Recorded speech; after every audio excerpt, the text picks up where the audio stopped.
Now let's go to the bass staff and enter the chords. Make sure you still have the simple entry tool highlighted. First, we need to place the cursor in the bass staff before we enter notes. To do that, on Windows, Control-click on the staff in Measure 1.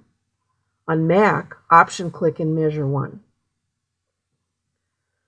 Press number 7 for the whole note duration and press letter C, which is the bottom note of the first chord. If the note enters in the wrong octave, press Ctrl-Z on Windows, that's Command-Z on Mac, to undo your last command. Then press Shift plus the up or down arrow key to change the octave of the cursor. Press letter C again to enter it correctly in the measure. Now use the top row numbers 2 through 9 to add the appropriate intervals above the highlighted note. For example, press number 3 to add a third above, number 5 to add a fifth above, etc. If you are using the laptop shortcut table, then you would need to press Function plus the appropriate F2 through F9 keys to add intervals. If some scores require constantly shifting the octave during note entry, you may find it easier to just point and click in the bottom notes of chords and then add intervals.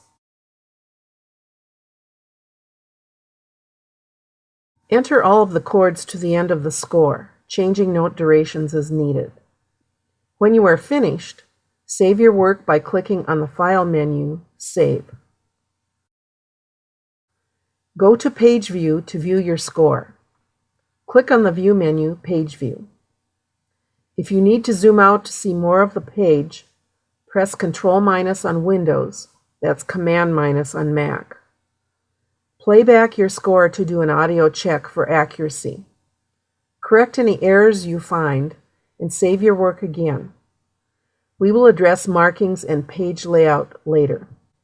Using your computer typewriter letters is one of the slower ways to enter notes in Finale, but if you don't have access to a MIDI keyboard for note entry, you are still able to create or edit a score using this method.